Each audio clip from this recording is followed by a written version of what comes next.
So it is very much my pleasure to introduce Yvette Gellis. Yvette is in Los Angeles. She lives and works in LA.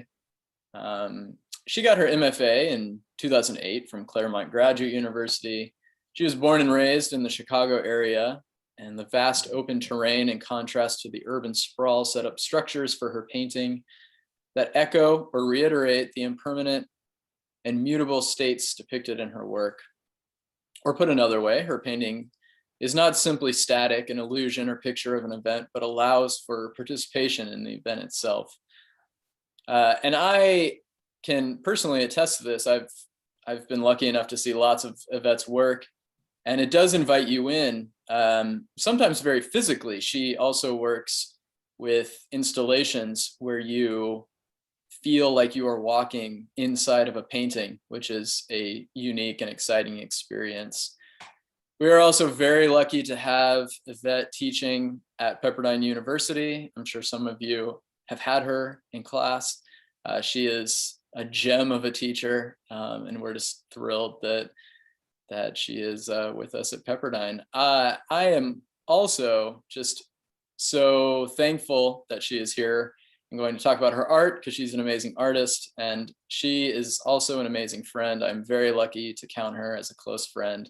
She is as generous in her painting as she is in real life. She is just an amazing human, inspiring, and I'm very excited for you all to hear her talk about her work.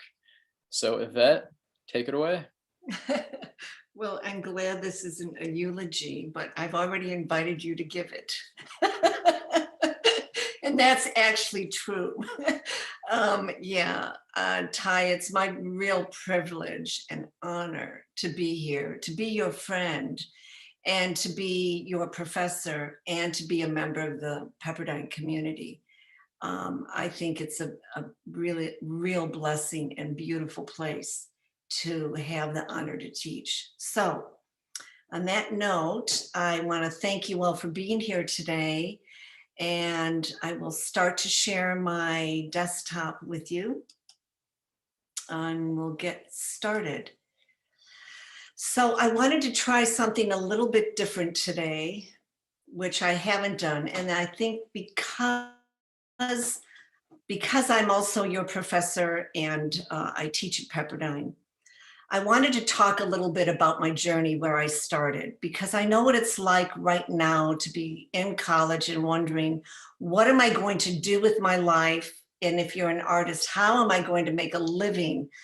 What kind of jobs are available for me, and what can that mean? And it is a journey, and I'm going to take you a little bit through it. So what you're looking at least my journey, what you're looking at here is a picture of my mother.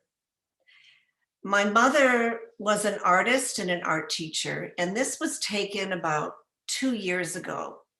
We went to the Art Institute of Chicago. This is where this is.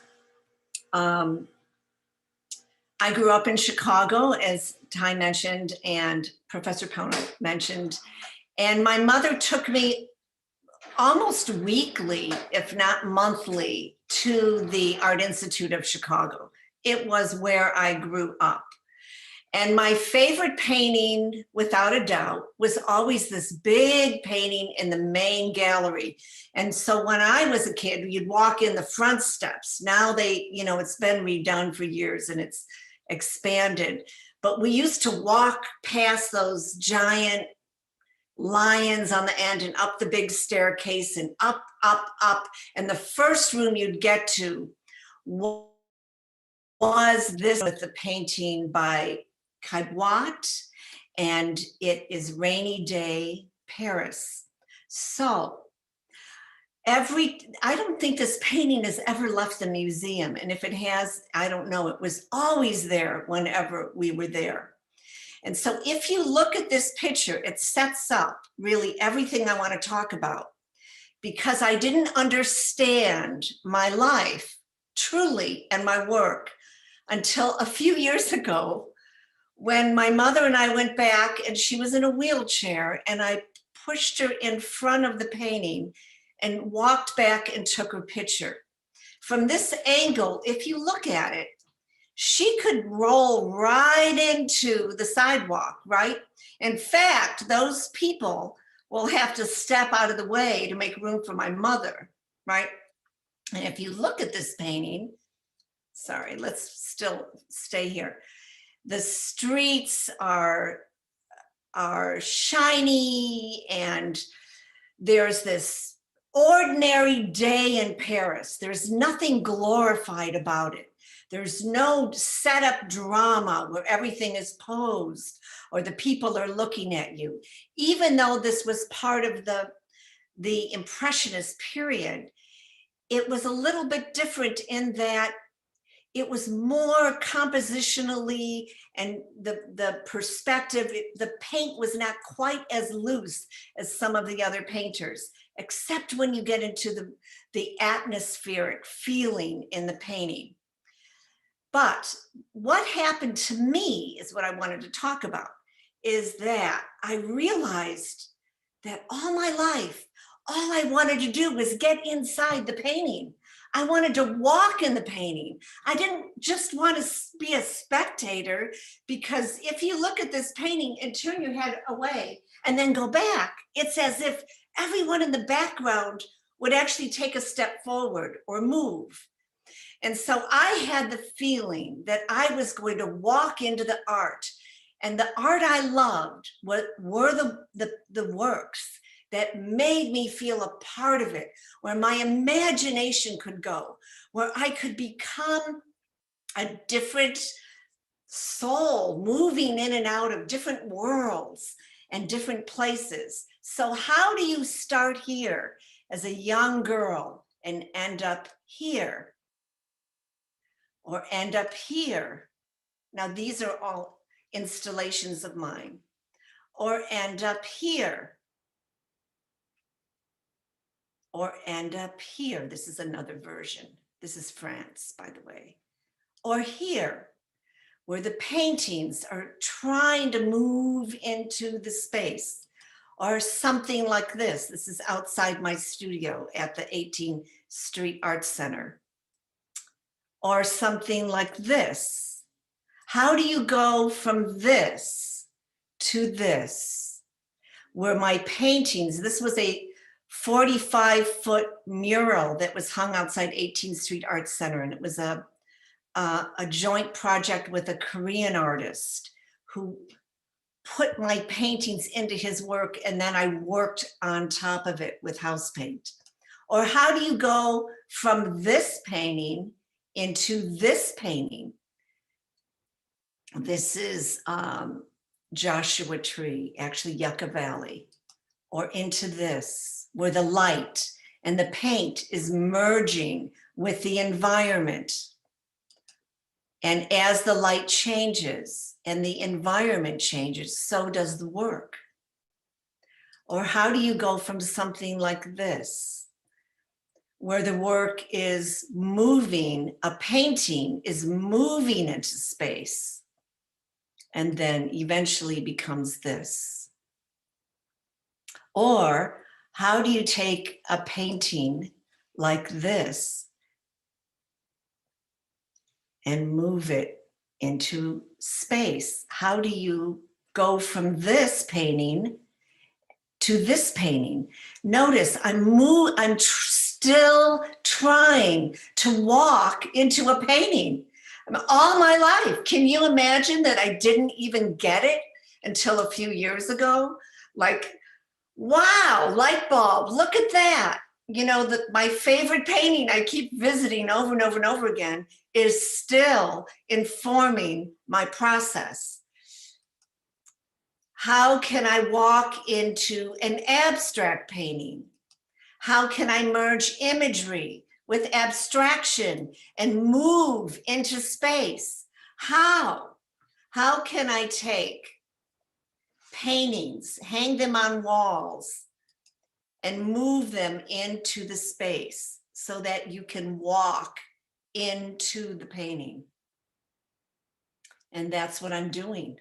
I'm walking up the stairs. This was for a show called Walls, which was at the produce market downtown LA.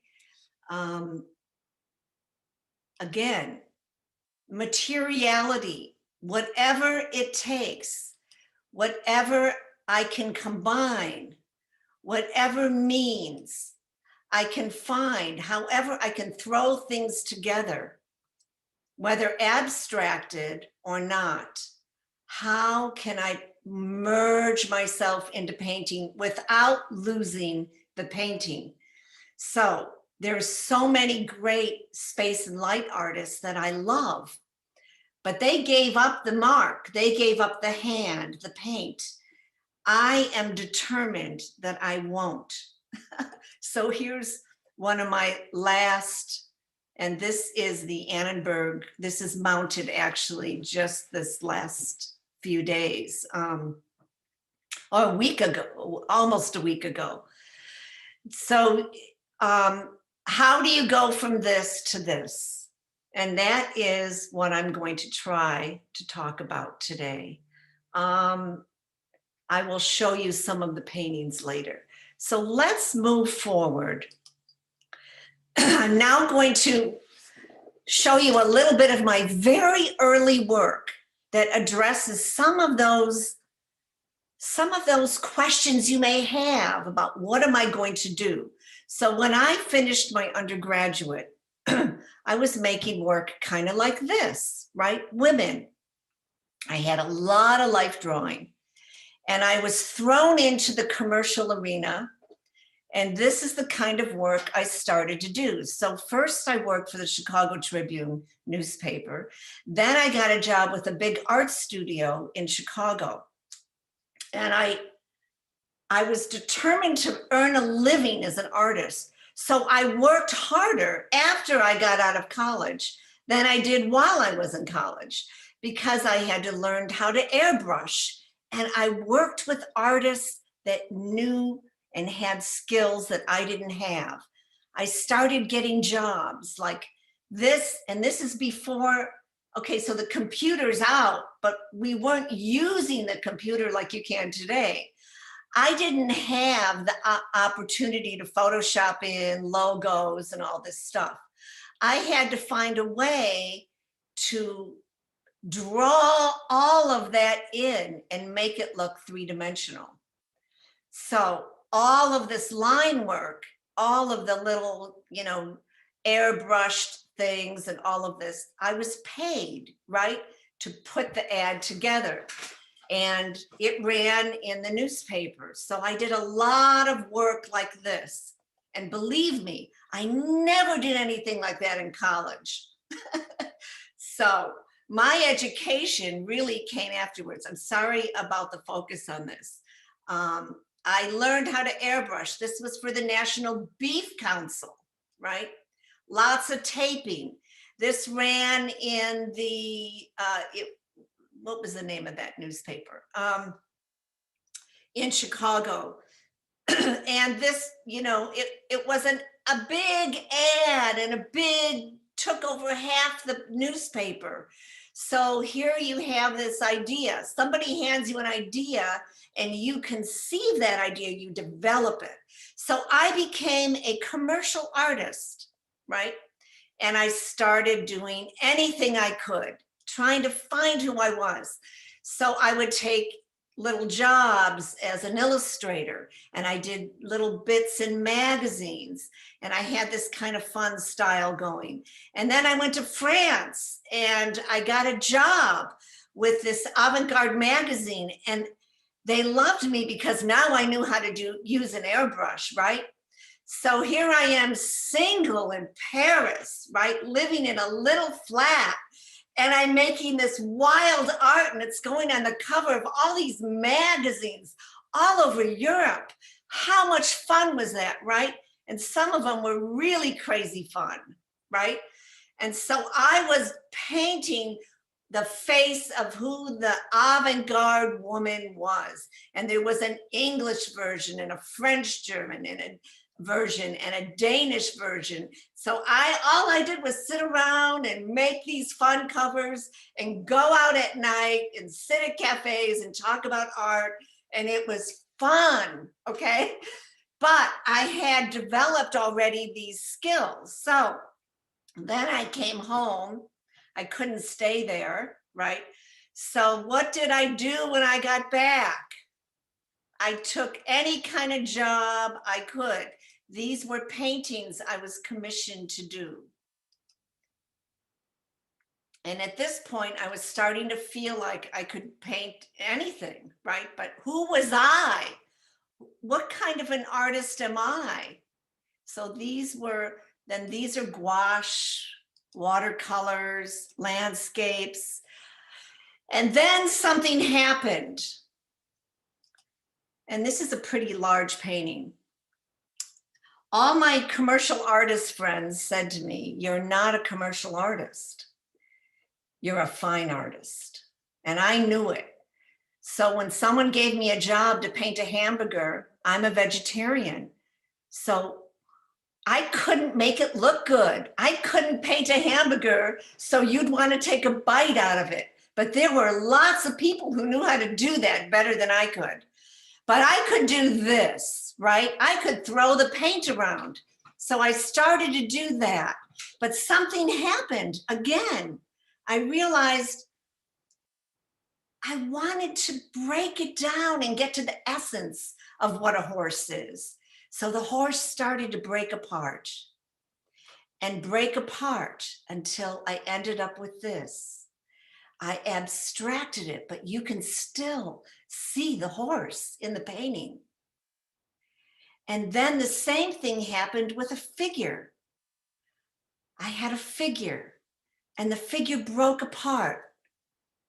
And I was trying to figure out how to get inside the figure. At one point, I photographed the paintings outside as part of the actual landscape. Now, I got into Art Center at this point. I was commissioned to do this. This was a 14-foot painting, but it was a commission. So then I wanted to break it apart.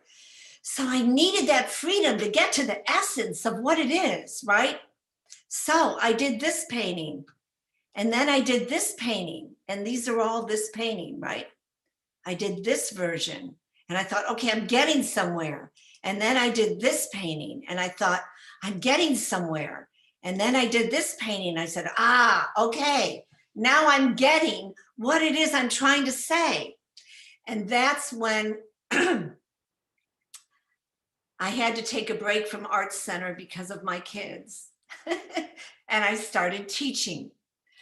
And then I got into Claremont when I knew my kids could like function without me driving them everywhere. So then I got into graduate school. Now I'm at Claremont Graduate University, and I don't know what I'm going to do. All I know is I want to break up and discover, how to get inside a painting. And notice these paintings. These are my first works that I was doing in my studio. They're puzzles. Like I'm looking for the puzzle piece that will make sense to me. This was the first show that we had, which really accomplished something that I was trying to get. Space. That the abstract mark was a thing, and it functioned as an object.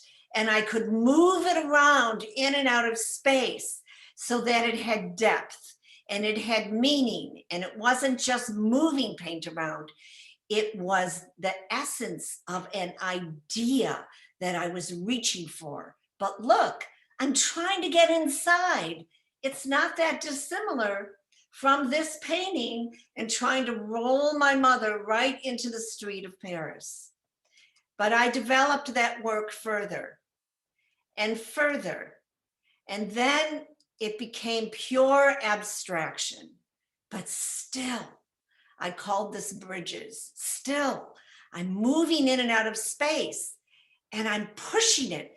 But it's like, okay, I got that. Everyone's excited about it. But I knew I wasn't excited about it because I wasn't getting where I wanted yet. So then I took over the atrium and I started painting and trying to figure out what is it? What is it? How can painting move into space? How can painting, and actually I think this is also house paint.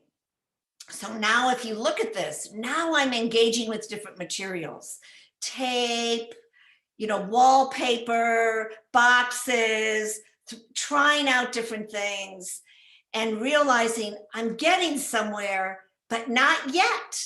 So then, okay, I break up that painting, I cut it up into pieces and I refigure the idea thinking, okay, I'm going to move it now into the space. I'm going to get somewhere now. I know I will. And then here I am. Do I sound like I'm a kid? I guess I've never stopped being a kid, right? So I'm like really playful, but I'm seriously playing. So I'm cutting up that big, huge installation. And I'm thinking, okay, kind of getting there, right? I'm kind of getting there, but not yet. So I go back to the atrium and I take those pieces and I refigure it into these pieces. And now I'm thinking, okay, I got it. I got it now, but not quite, almost. So you see this kind of unrest that you have to learn to live with, this never perfect satisfaction. And as long as you understand that you have to live with that, then you're okay. Then you're not going to kill yourself over the fact that you haven't gotten what it is you want. And you just try to be playful with the journey. So then I realized, oh, I get what I'm doing. I make an installation, then I make a painting about the installation. So then I made the paintings. Now notice, finding more materials, more combining ideas, starting to take more photography, trying out different materials, and then trying out different surfaces. Now I'm playing with like a glaze coat resin in here on a hard panel. And that was working really well for me for a while. This painting was included in the Claremont. I'm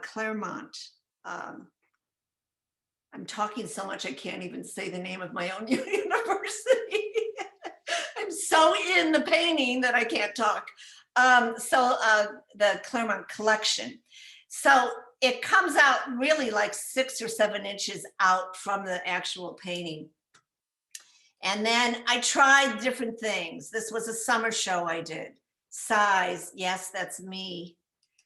And little paintings to big giant paintings.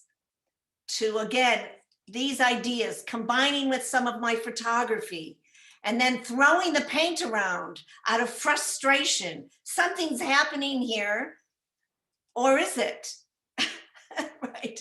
So this is really where the materiality is really working for me really well. The empty spaces working into the physicality on the canvas. So now my paintings are getting really physical with materiality as the presence in the hand of the artist is there. So a roadmap, if you will, or a mind map of my thinking. So this is kind of where I ended toward the end of my time at Claremont. And then let's look at my thesis show a little bit. So we're going to come over to book. Okay, and let's enlarge this.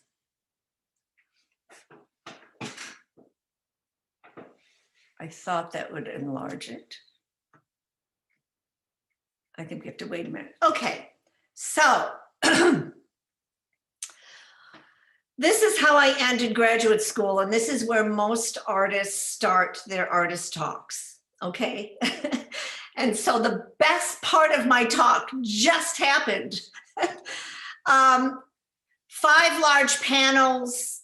And what I did is that what you don't see are walls, and there's a floor piece, which is, you know, about the same size as this painted mark that's over in this area. And what I basically did was block out the gallery space and redraw it, and included, if you remember that painting I showed you, that was on one of the walls. I painted some of the paintings in to the walls so that the paint was on the walls in the paintings, but coming off into the space.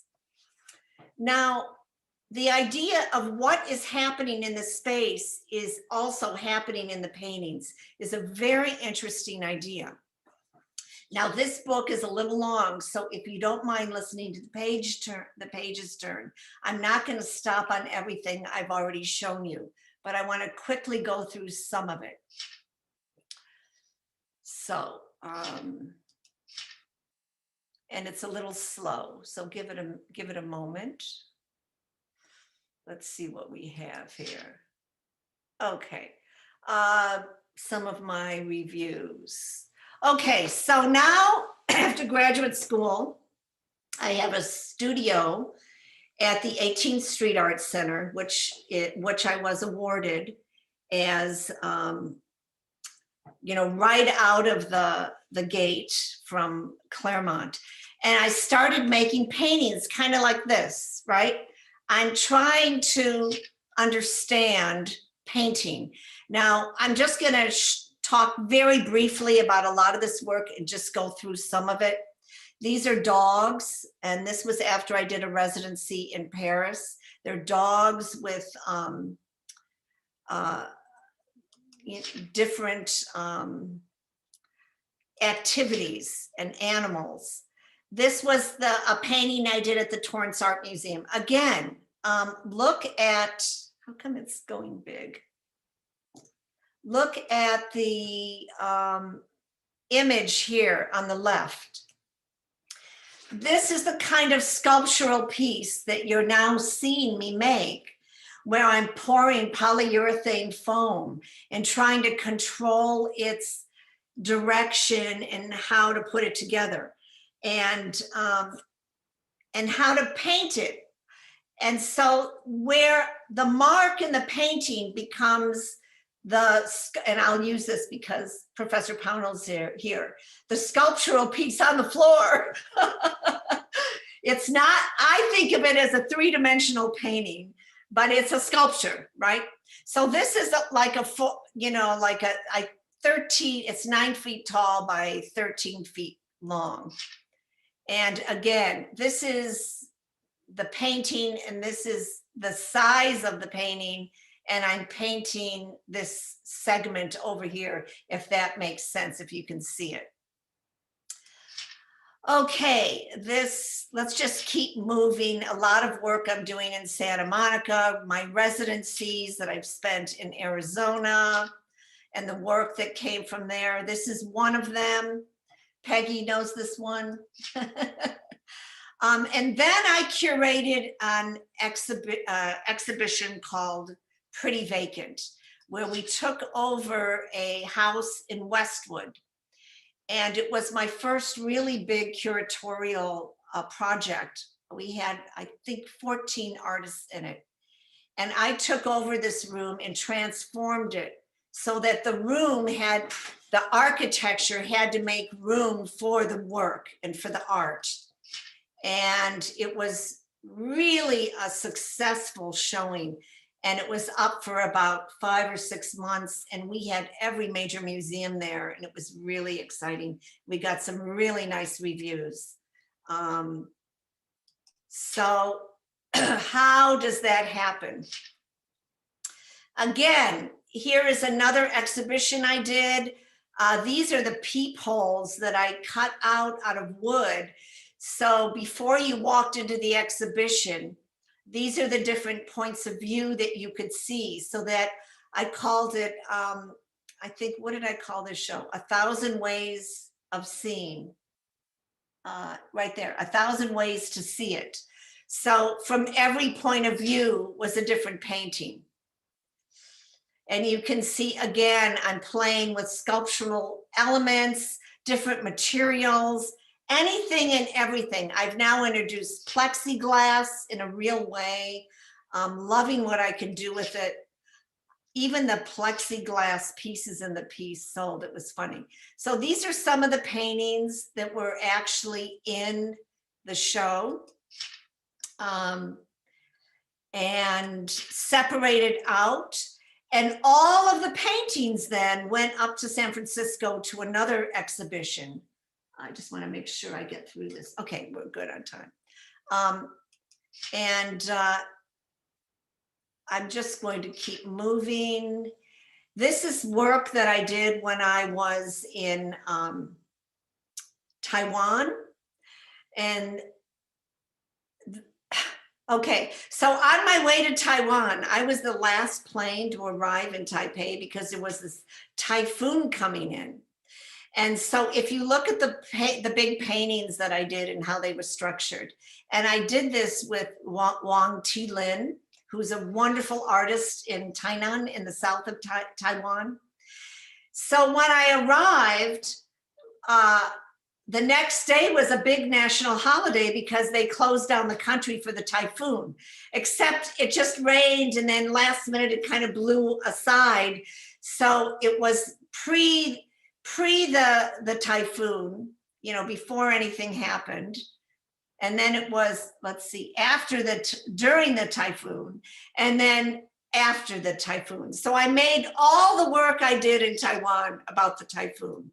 And you can see how it's broken up here. We got some really nice press. These are some of the artists that I worked with. And then all my Taiwanese artists came to LA, and we mounted another exhibition. And this is the work that I did for that. Again, it was based on my experience in Taiwan, but notice, I'm still trying to figure out how to bring painting into the space. And I still don't know why, right? I still am just doing it. It's like following my intuition. So we call that round trip ticket. Then I went back to Taiwan to the, and I mounted another exhibition. And this time, instead of moving into the space, I tried to move the panels forward so that you actually had to walk behind the paintings, and that pieces of the painted plexi and the mylar were coming forward. So I'm trying to mess up with the directions a little bit of this. And this is at the, and the Taiwanese will say this better, Jiali at the Solong Cultural Park and Museum. And that's right near Taiwan. So now I'm in France doing this huge exhibition at a cathedral that's been gutted in Villeneuve-le-Grand in this little town. And I have this huge space that I've been given to put on an exhibition. So I went to the space a year earlier and measured out the windows. And if you can see, I drew the windows actually in my studio, and then slowly they became abstracted and moved down into space.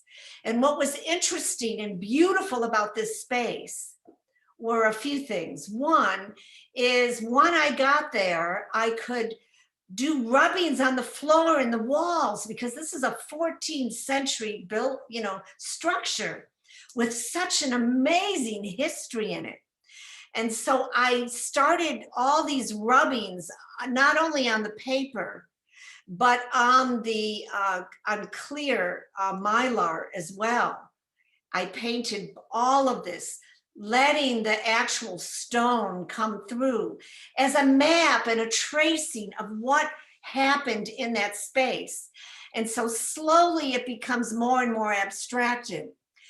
But the history of women and the abuse of women through time somehow became the theme of the work.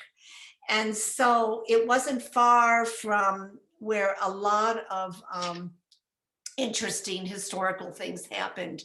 So I really enjoyed that. One of my favorite things I've ever done. Let's give it a minute. It's supposed to turn.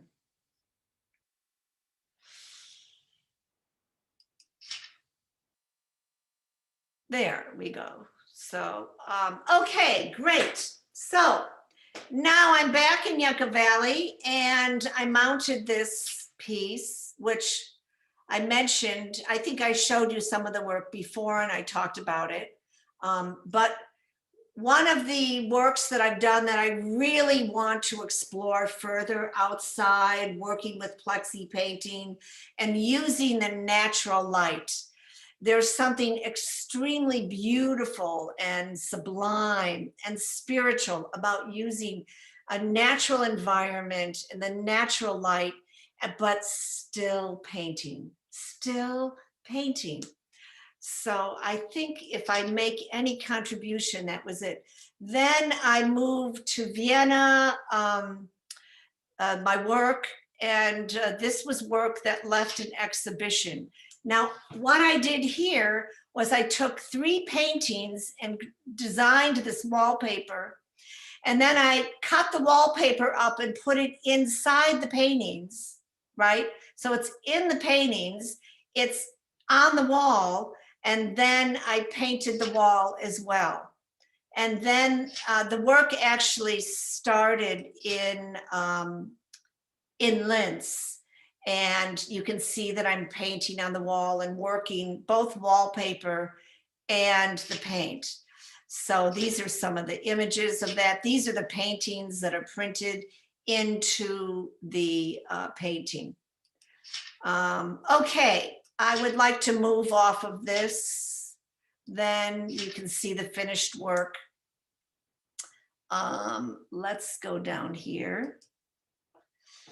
And I'm going to move on to another show that I did actually with yours, your wonderful professor and someone we love very much. Professor Pownell, da-da, there you are on the right. With his amazing work. So we did this really, how many years ago was this? 2017, okay. Wow, time is going by fast. Okay, so we had this really beautiful space downtown in the Arts District and a really great gallery. And Ty went down and made these amazing sculptures. But for me, what I saw in the work was this idea of merging into the work, right? It's, you know, and the circular idea of the, you know, it's like this spiritual eye, this penetration that you can go into. And for me, that was like, again, it's not out here, it's inside. It's this idea of getting interior. And that, you know, here I am trying to merge with painting, but at the same time, I'm now turning the telescope, if you will, inside. So these are some of the works that I did. I know I showed you a few of these. And this was a lot of fun to do. I started to saw my pieces that were sculptural in pieces as they were broken, and they could move around a space and engage with the space as if you could merge with it. And this is some of Professor Pownell's work again. Do you want to say anything? Okay. You're going to do your own artist talk. Nothing? You're doing great. It was a pleasure Okay. to do the show with you. Liminal space is what we called the show. It's that in-between space where you are moving from one thing to the next. And so liminal is a really beautiful adjective, would you call it? But look at how exciting this was. I couldn't believe that Professor Pownell came up with this kind of work against these paintings. I mean, it was just like some sort of divine intervention. It was really brilliant for me to have that opportunity. Again, here's the painting, trying to get into the painting, and the conversation really, you know, so much to say about that, but I'm just showing you a few pieces of the work. Oftentimes, and I showed this earlier on, this piece, I will take a painting that'll sit there for a while, even sometimes a few years, and then decide that it never achieved what I wanted it to achieve. And I'll work into it and find a way to, these are some of his works. So let me get off of this one. And we're going to move on to my last show. Well, one of them here, this one. So I did, I guess this was 2019. Was it 19? Yeah, at the end of 2019. So this was at CSUN, and this really represents a move for me in a different direction. And I will just quickly tell you the story. And the rest of this goes pretty fast. One day I was walking into my studio, and there at my doorstep was this beautiful orange colored leaf. And it was at a time when there were no orange colored leaves, right? But this one was like it had just freshly fallen and was placed right at my doorstep. Now, my doorstep is outside. So I figured there's a tree somewhere with an orange leaf. So I wandered around, no orange leaves anywhere, up the street, down the street, around the center, up and down, no. So I decided this was a divine gesture. I picked it up and brought it in my studio and set it someplace very special. And it became like an altar, like a connection to something beyond myself. And that one leaf became the many leaves, became the trees, the branches. It became all the trees around my studio and the root systems that went down and under the ground and around. And then before I knew it was all of LA and all moving through California, across the United States, down under the ocean and all around. And I realized that one leaf connected all of us together as a human and universal soul of all human beings, all plants, all animals, all life. And it was such a profound experience that I started including leaves and everything, leaves going up to the heavens, and every real leaf in the picture. They still come to me to this day. I still find them. One day I was sitting up at the memorial, the 9/11 memorial at Pepperdine, meditating on a bench, and it had been swept clean, right? And all of a sudden, I looked down and there was one leaf right next to me on the bench, right? So, omnipresence or chance? Omnipresence or chance? Omnipresence or chance? Now, fortunately, I kept the leaf, and there it is, the original leaf, still with its color in the box. And so this became this crazy work of which I figured my career would be over in the art world because no one would believe me. And then I thought, all I want to get to is the truth, right? And so that's what this became. There's the one leaf. Again, still working with plexi, installation, walking in and around the leaves. I painted the leaves. Then I went up to Antelope Valley, and started photographing poppies, painting the poppies. All the big paintings became, here's the paintings. Some of them have original photography. All of this comes right out of my imagination. This was the big wall that I painted with the sky. So I'm trying to include as much as I can about the work. So let's get off of that. And I'm going to end and I'll open it up for questions. So how do I get to this, which is currently up right now, right? This is at I-Beam Gallery. It's an online gallery. And these pieces, it's like a mock gallery. And I don't know if anybody's seen it online, but you can just Google I-Beam. And this artist, David D. Michelle, makes these amazing, installations with different artists' work. And they're miniature works. Like this is 20 inches for me. And so what fun to see still making these little sculptures. And this time I was able to put the mirrors in there so they could reflect the actual painting. So we had a lot of fun. It was online, trying to talk about that work.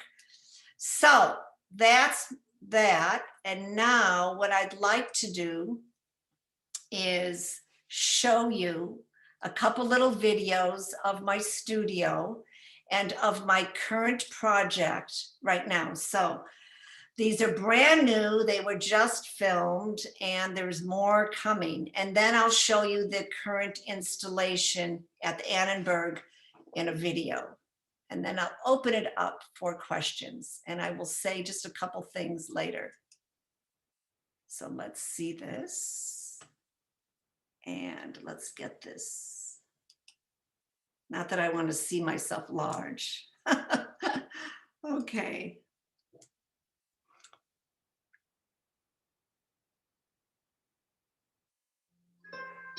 I'm Yvette Gellis, and I'm a visual artist. And we're here today in my studio as I prepare my Out of the Blue project for the Annenberg Beach House.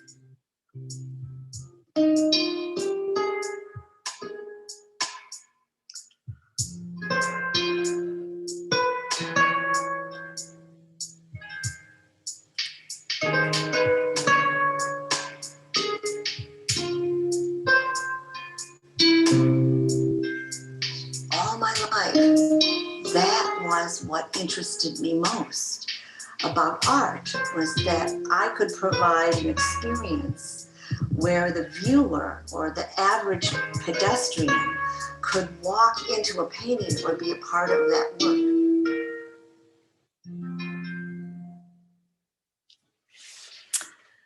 Okay, that's one. One down. Let's see, how do I get this? Where's that little?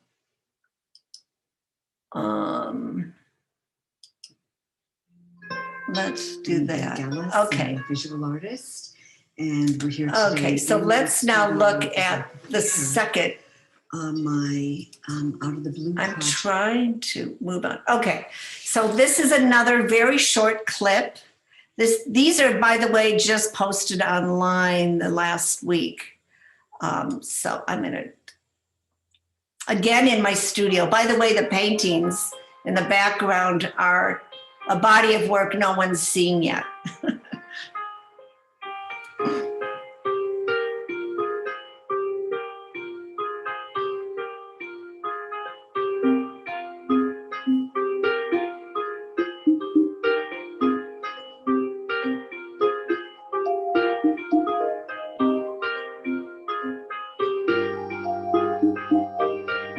It was always for me about pushing the boundaries of what painting could be and what it could do.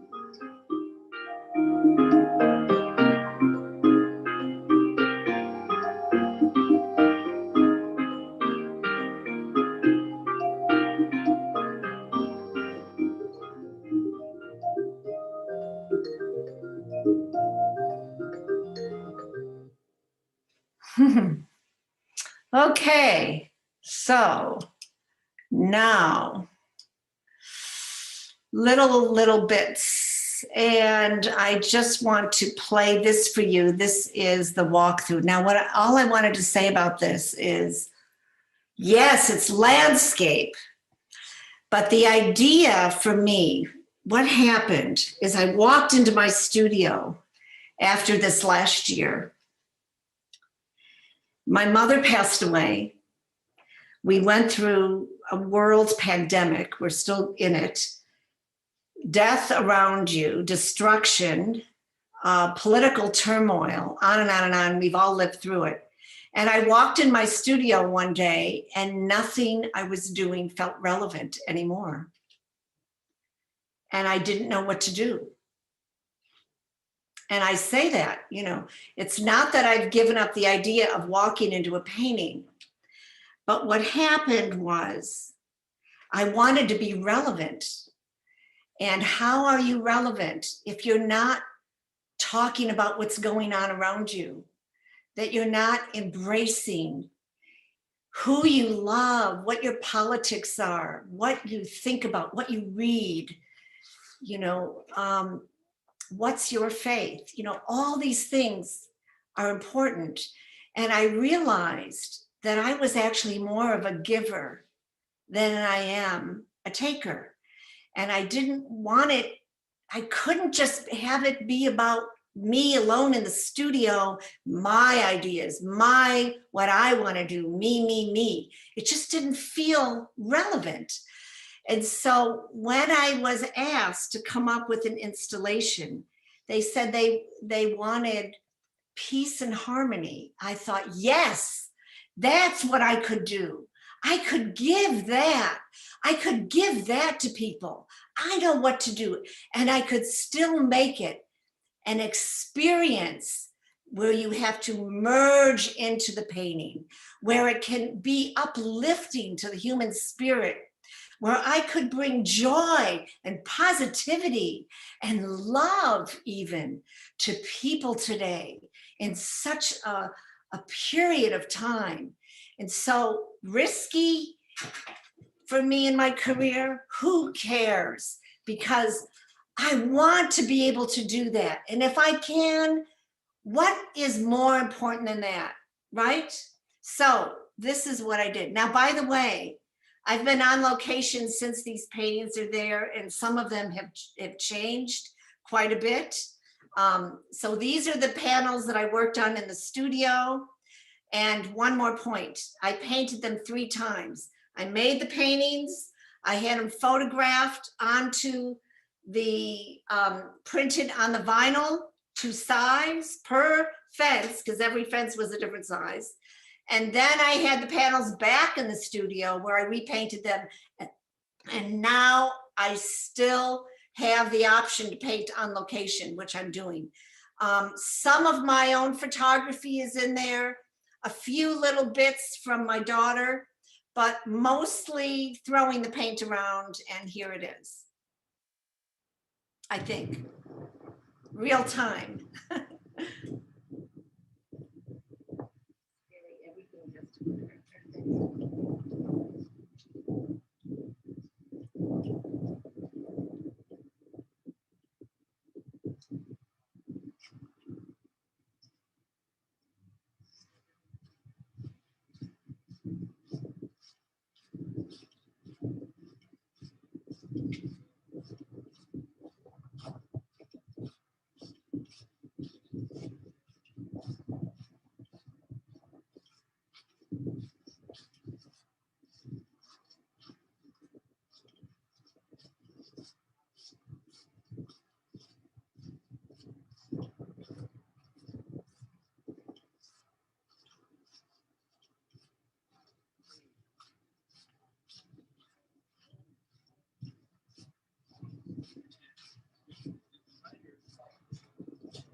Okay.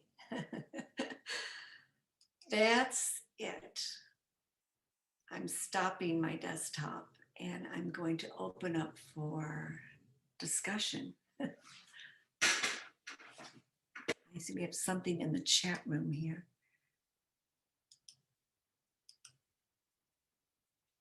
Looks like Bella, you raised your hand. Yeah. Thank you for sharing. That was amazing. I feel like your work and your classes and just when you speak and teach in general is a very like spiritual experience. And it's also very philosophical, which like I appreciate. You're trying to figure out how to bring painting into space and following intuition, like merging the material and the spiritual. Really interesting concepts, and I think it grasps at some ineffable truth, and like I think that's what your work tries to do. I mean, you said in your with omnipresence and chance, all you want to get to is the truth, and like I just really appreciate your work for that, and I think it's phenomenal in that way. Um, I wonder, just your sharing like your journey of like being a young artist and like how you evolved was like great to watch because it gives other people who are interested in viewing art like how did you do it? What does it look like logistically? And it was really cool to see your graphic design stuff, especially the avant-garde magazines. Those are super cool. Um, Along your journey, did you have you encountered any like books or literature that like you find like helped you along your artistic journey and spiritual journey? And if so, what are those books? Um, yes, the first one that comes to mind, I think it was required reading actually for one of my classes was seeing is forgetting the name of the thing one sees. And that's the Robert Irwin book. And I recommend that because it's really fun to read it. Just what he was like and his journey, how he made his paintings. And even though my work is quite different from his, I relate to him totally, like psychologically, what he went through and what he does. Like how he walked into his studio one day and thought, man, no, this is a bunch of crap, right? And I'm going to start all over.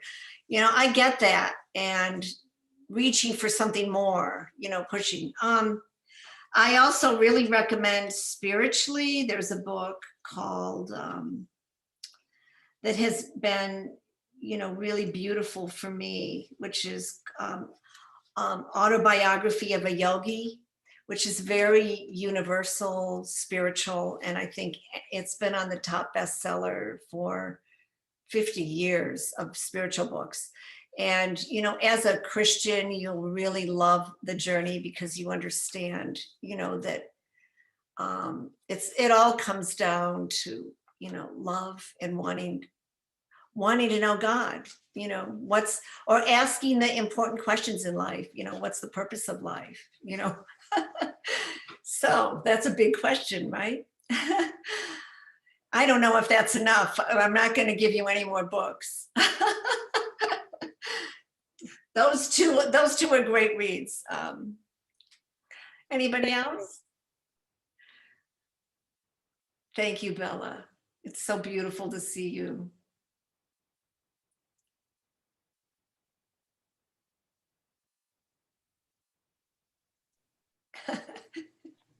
We've got time for a couple more questions, maybe.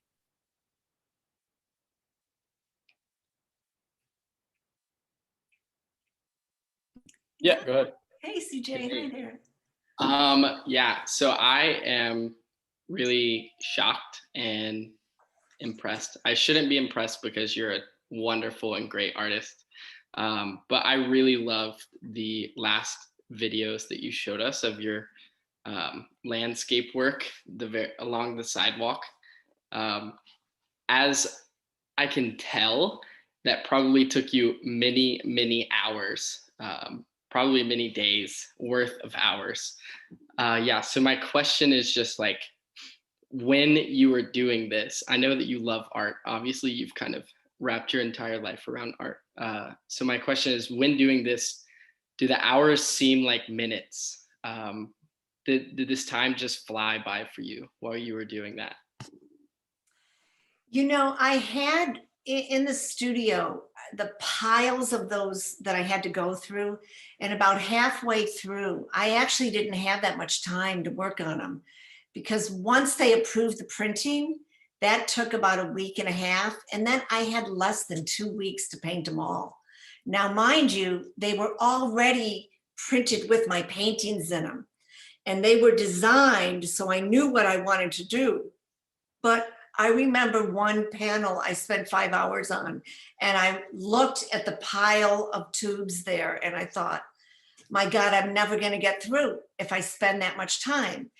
And so I just had a lot of really late nights in the studio. I drank more coffee. I'd have 3 or 4 coffees before I left, and I drank an entire pot when I was there. And I would come home like, you know, a crippled woman.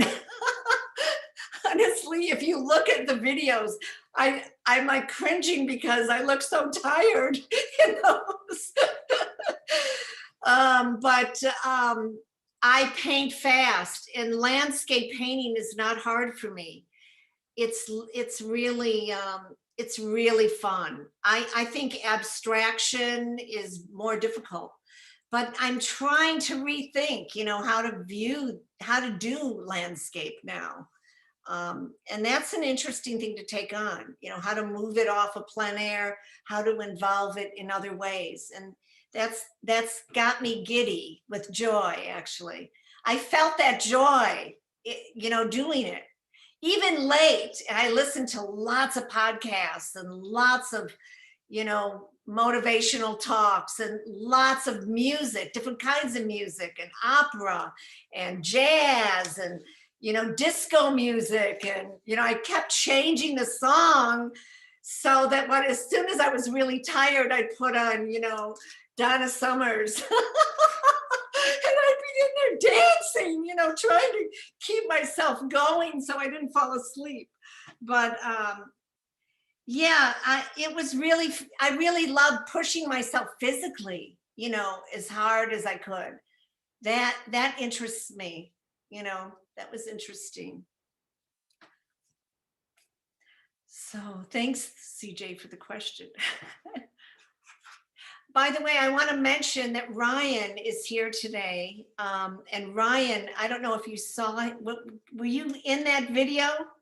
Ryan wanted to come out and help me, and he showed up, and he was there all afternoon helping mount those things. So Ryan, really hats off to you, man. You were incredible. He came up with little special ways to put those zip ties in, and yeah.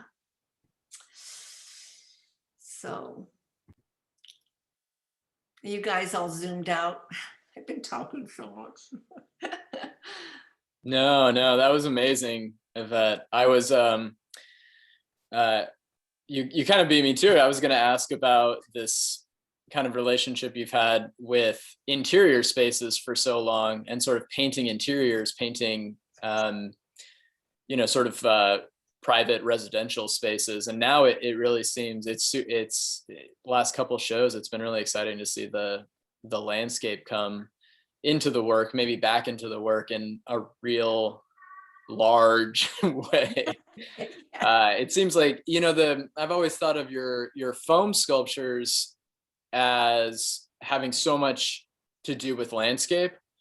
I mean, of course, that's sort of my personal perspective and bias coming into it, but so it's, you know, it's exciting to see you sort of bringing that imagery of mountains into the painting in the last couple of years. So thank you for talking a little bit about that. I won't make you talk about it anymore. Yeah, thank you. Yeah, I'd actually really like to push that work. It's like sometimes, you know, this is where it really helps to be on a spiritual path, because you have to listen to where the universe is trying to push and pull you. And why I was handed this job, you know, and the curator kept saying, I just love your work so much. But then she picked me to do all these landscapes, right? And I didn't have any of that on my website and none of that submitted.